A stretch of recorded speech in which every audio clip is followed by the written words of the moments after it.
ఉపాయ అంటే స్వామి ఎక్కడైతే శాలిగ్రామంలో స్వయం వ్యక్తమై ఉంటాడు, అలాంటిది ఈ శిల పైన కూడా స్వయం వ్యక్తమై ఉన్నాడు.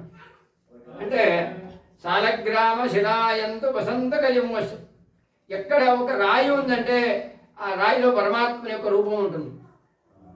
కనుక ఆ విధంగా ఇక్కడ ఆ పరమ అనంత పద్మనాభ స్వామి యొక్క అంటే వైకుంఠములో ఉన్నటువంటి అనంత పద్మనాభ స్వామి, ఉభయ దేవేరులు కూడా స్వామి వారికి మరియు శేషాన్ని అంటే పామునే పరపుగా చేసుకొని శంఖచక్ర గదా పద్మ వనమాల సంభూతమైనటువంటి ఆ నాభియందు బ్రహ్మదేవుడు ఉంటాడు. ఎప్పుడైతే నాభియందు బ్రహ్మదేవుడు ఉండడో అనంతుడు, లేకుంటే నాభియందు బ్రహ్మ లేకుంటే రంగనాథ స్వామి అని పేరు, రంగనాథుడని. ఆ అనంత రూపమైనటువంటి ఆ స్వామిని మరి ఎవరైతే ఈ అనంత పద్మనాభ చతుర్దశి రోజు కొలుస్తారో, ఎవరైతే చేస్తున్నాం అంటే 14 గ్రంథులు ఉంటాయి. దీనికి 14 దారాలు, 14 గ్రంథులు.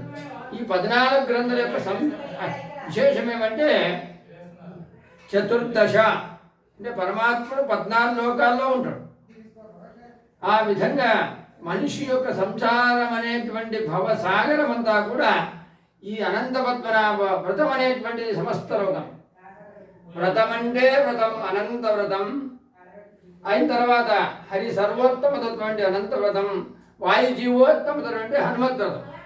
హనుమద్ వ్రతం ఏమో 13వ రోజు ఉంటుంది మార్గశిర మాసంలో. ఈ యొక్క అశ్వీజ భాద్రపద మాసంలో శుద్ధ చతుర్దశి రోజు అనంతస్వామి. కనుక ఇలాంటి విశేషమైనటువంటి రోజు మరి అనంత పద్మనాభ స్వామి స్వయం వ్యక్త రూపంలో స్వామిని మనమందరం అర్చించడం, స్వామిని చూడడం, స్వామి యొక్క నామాన్ని స్మరించడం, ఇవన్నీ కూడా మనకు సంసారం అనే భవసాగరం మనకందరికి కూడా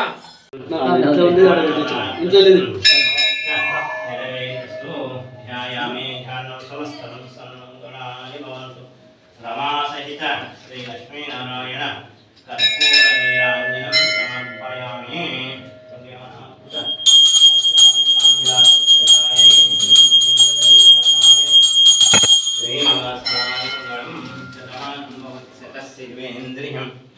ఇష్టకామ్యార్థ ఫలసిద్ధిరస్తు మనోవిష్ట నెరవేరితస్తు.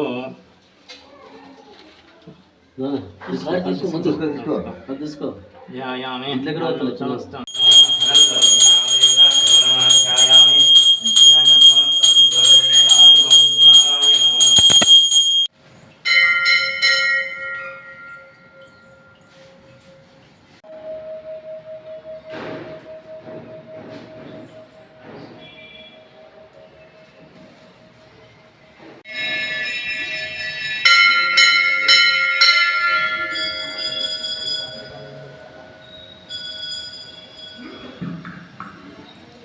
కె నరసింహులు